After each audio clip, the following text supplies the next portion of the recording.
What's up, y'all? TBrown31 here with JaboctheGreat. Welcome back to the last word. It's that time again for our weekend picks. We're going to start with another top 15 SEC matchup, Georgia and Tennessee on Saturday night. Georgia's coming off of that huge loss to Ole Miss, their second of the season, and Tennessee has won four straight since their upset up against Arkansas. Now, what might be surprising here, we're both going to pick Georgia. After what we talked about on Monday or Tuesday with Georgia losing to Ole Miss, we kind of, we didn't go too easy on them. I still would pick Georgia to kind of bounce back. They did obviously bounce back after that Alabama game. They won like 4 or 5 straight since then. And I think what we're going to have to see that team that played Texas. Like, we're going to have to see that defense go crazy, get a bunch of sacks, get a lot of pressure, get some turnovers for sure. And number one rule, Carson Beck, he's got to hold on to the ball. Luckily, last week he didn't do too bad. He only had the interception and the fumble, but he needs to not have a turnover. If he can do that, if Georgia's defense can look like they did against Texas, I think they have a chance to win against Tennessee, who, outside the last couple games, their offense for most of the season has been really amazing. Yeah, I mean, this one I think took a lot of thought for me to really. I just think, like, obviously Tennessee has one last loss. They beat Alabama, which is big, but their loss to Arkansas is just kind of stupid. Like, that shouldn't really happen. They go to overtime in Florida, then turn around and beat Alabama, beat Kentucky, beat Mississippi State. They've been on a roll, and it's not that I think that they're a bad football team, but I think, like, I don't know. In my head, what are the odds that Georgia loses 2 in a row? Not super high. I mean, you get 2 tough matchups in a row that can set you up for 2 straight losses. But it feels like they're destined to bounce back in this one. They're in Georgia. I think the crowd's going to be a big part of it.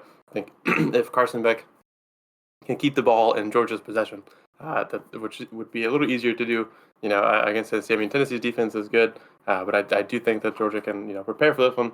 Maybe be a little less surprised by the strength of the Tennessee team and be able to come in and steal a narrow win.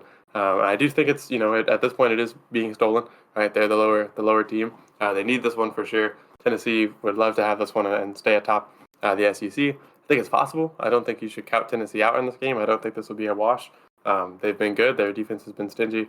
Their offense, since kind of the weirdness of the Alabama game, has kind of picked it up, kind of gotten back into a groove. They're starting to find their footing. I just feel like the stars aligned with Georgia losing last week to make this game a little more swayed to Georgia's favor. Just like, they got to be due for one. I think they'll have a lot of mistakes to look at in the last game to kind of repair in this week. And I believe that's exactly what's going to happen. So I think it'll be a great game. I think it'll be a close one. I think Tennessee does have a really big chance. I just think that, Georgia having a loss last week is really going to fuel this fire. Them being at home, I think they're going to take this one very narrowly. Yeah, so that's going to be a big one to watch out for as we come to the end of the college football season. Now we're going to move to the NFL. We got a big game tonight. Washington Commanders and Philadelphia Eagles. Big NFC East rivalry here. Both teams have 7 wins, but Washington has just one more loss at 7-3. And in this one, we're actually going to split. So I'm going to take the Eagles against the Commanders in this one. Honestly, it doesn't have as much to do with what happened on Sunday with Washington, or what happened on Sunday with the Eagles. Because look, Dallas, they're awful. They had a backup QB in. They had Trey Lance in there for a little bit. Like, that was kind of expected. That should have not been a surprise. And the Steelers are clearly a good team. So Washington losing that game isn't really that big of a deal to me. But at the end of the day, the Eagles have been on such a roll for, 5, 6 games they won in a row now. They've been on a roll since they came back from the bye.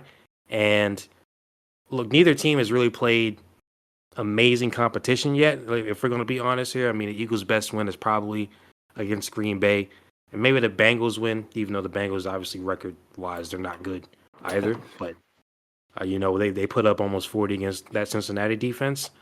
So I still think just right now the Eagles are the better team. And Commanders give me a little bit of pause, with how they played late in that game against Pittsburgh. And I still think that they're a team on the rise, where I think the Eagles right now, they're just overall better. So we'll kind of see how things play out in this one. But I think at the end of the day, like NFC East is definitely still going to be up for grabs regardless of who wins. Yeah, I think this is a big matchup, but I don't think it puts anything out of conversation. As you said, we split on this one. I'm taking the Commanders back-to-back weeks. Taking the Commanders, going to hope for a different result on this one. Um, to me, I just feel like it's just kind of like the Eagles have been rolling, and kind of like I said, that Georgia was due for a victory. I feel like they're due for another little hiccup here. The Commanders have got a lot to think about. They had I would say a good but rough game against the Giants 2 weeks ago. You lose to the Steelers the next week, and the Steelers are a great team, so there's not much to really be upset about there. I mean, there's definitely things that they did in that game that look bad, and of course their other big game against Baltimore, not a super great result there either for them. Both the two big teams they go against haven't been able to secure that win, except for also beating the Bengals.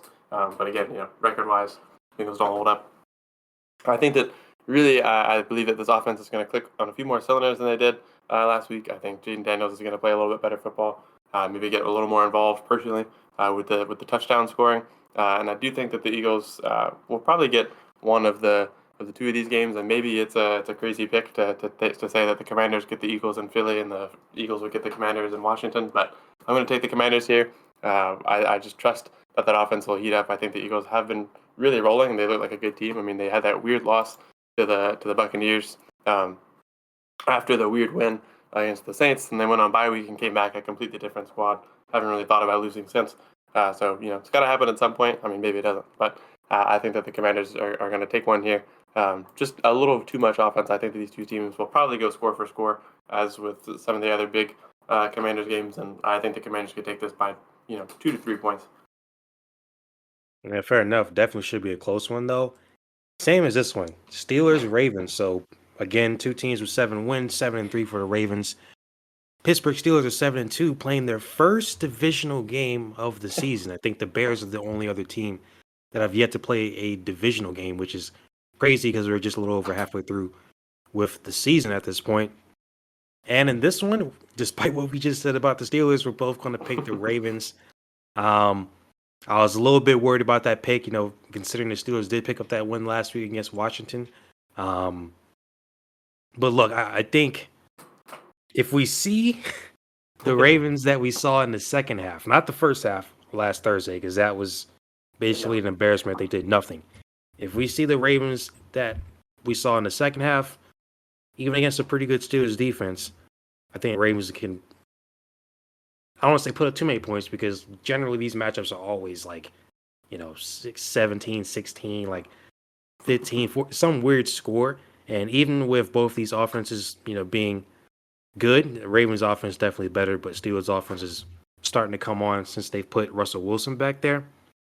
I'm still going to pick that Ravens offense to go against the Steelers defense right now, because I just think that even with the Ravens defense being as awful as it is, passing wise, like I talked about it last week with the Ravens Bengals game, I'm pretty sure the Ravens are still averaging the most yards allowed per game. Like it's bad, and this is supposed to be a team that's competing for a Super Bowl. So even with that, I still don't think the Steelers offense will be able to match the Ravens offense. So that'll be the advantage. But if the Steelers defense can get some turnovers, then we'll look stupid. Yeah, I mean, I'm gonna take the Ravens here. And honestly, I think that to me, Mike Tomlin said it best. After last week when they said, what do you think about Jaden Daniels and Lamar Jackson? And he was like, hey, whoa, be really careful comparing people to Mr. Multiple-time MVP, Mr. Jackson. I think that kind of sums it up. These are two very similar teams. We saw that when the Ravens and the Commanders played each other, and the Steelers did get the best of the Commanders, but it was a dogfight. They took it out at the end. They forced that penalty to ensure that they got it at the end. And the Ravens are just kind of like the Commanders on offense, but better, right? The quarterback is a better rusher. Their running back is a bigger star. The receivers can be a little more. I mean, Terry McLaurin is great, probably better than Zay Flowers, but as a whole, I think that the Ravens receiving core is a little more dangerous, a lot more for the Steelers defense to focus on. On the flip side of that, you are correct. The Ravens defense is Swiss cheese. Most teams that they've played this season so far have been able to put up plenty of yards, rack up plenty of points. The Broncos were on a roll and just couldn't do it against the Ravens, so that was a big kind of shock. We talked about that. But I mean, the Browns got them. They put up 30. The Bucks put up 31. The Commanders, were held low for their standards, but still put up 23 points and a pretty good bit of yards. And of course, the Bengals in both of their games have been very, very competitive, very all in there for the whole game. 38 points in the first time, 34 points last time. Had that game snatched from them, as the game ended. So I do think the Ravens cannot coast into this game and assume that they'll win, but I don't think that any AFC North team ever thinks that when they face their division rival. I think they know that it's a bowl of hatred and fury. So I expect a really good game. I do think that the Steelers will probably keep the score a little lower than the two Ravens-Bengals matchups, but I think that these two offenses will have a good duel. I do think the Ravens defense will do their best to be sure that the Steelers offense has a good duel, but I think the Ravens in the end will be able to outlast and come out with a probably another close victory, similar to some of their other big shootout games. So, and I agree, if the Steelers are able to force a few key turnovers, get to Lamar Jackson and get him on the ground a few times, we probably will look a little dumb. But I expect that the Ravens will be a little better at holding back the Steelers defense than the Commanders were. And then we got another huge AFC matchup this week. I mean, Sunday is pretty crazy in the AFC. Not even to bring up the Bengals and the Chargers, but the Bengals got to at least start winning some games so we talk about them again. But Chiefs, Bills, of course, this one, they play in the playoffs. It seems like every year. Regular season wise, the Bills always seem to win. And we're going to pick the Bills in this one against the Chiefs. We also just found out that Harrison Butker, like a couple hours ago, was put on IR, so he's going to be out for a few weeks. So that also is a huge blow to the Chiefs. I'm not sure who they have back there that's going to come in and kick.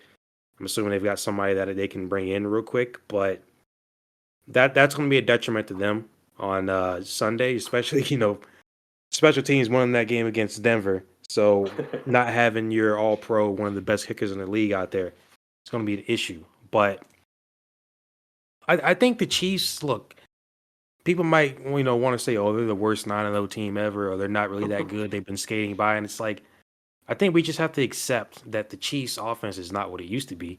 Their defense is clearly better than it used to be, but the offense isn't as explosive. I mean, they don't have Tyreek Hill. They hadn't had him the past few years. And besides that, the amount of injuries that they have is kind of ridiculous. I mean, their entire receiving core is basically injured. Rashid Rice has been out since early October. Hollywood Brown never even got to play. Sky Moore is out. Isaiah Pacheco at running back's out.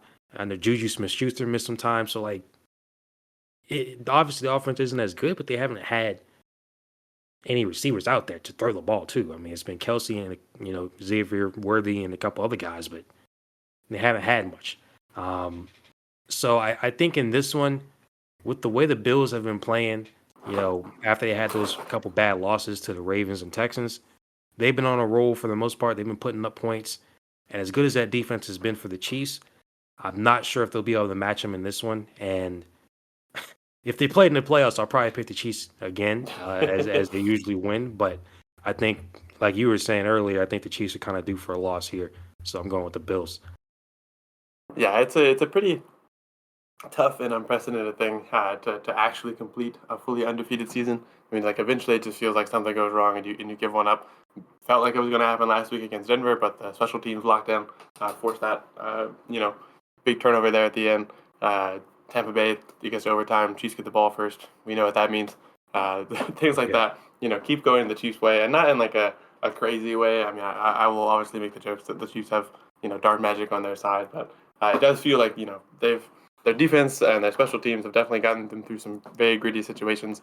The offense is nowhere near as high flying as we would expect it to be, and that's just I mean, for one, Patrick Mahomes, is dealing with the ankle injury to some degree, and a lot of their receivers are out. It's Patrick Mahomes, Travis Kelsey, and the Monstars before the power up, trying to keep the game alive while the defense comes out to do their portion.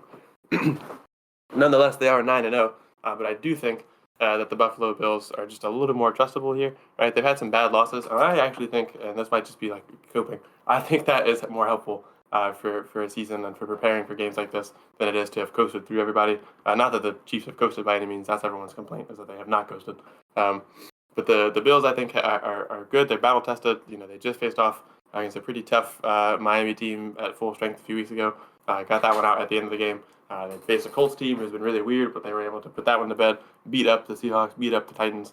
battled with the Jets, but division rivalry, things go left and right there. I do just think the Bills they're on a 5-game win streak, or maybe a little longer, but they've been rolling. And so you could argue that either one of these two teams is due for one, but yeah, Chiefs are 9-0. They haven't lost yet. Everything keeps going their way, but they keep having all these mistakes. I think the Bills are a little more consistent. I think the offense is a little more trustable. And with that in mind, I believe that the Chiefs don't have as much room for those mistakes in this game. And I think that will be the difference. I think one or two mistakes here or there will probably occur, and the Bills will take advantage of that and take their typical regular season victory against Patrick Mahomes and the Chiefs. And I do agree, if this was the playoffs, as much as I picked the Bills against the Chiefs in the playoffs because of the regular season game, I think I've had enough. I think if we got to the playoffs, I would pick the Chiefs in this scenario too. But regular season, I think the Bills can get theirs.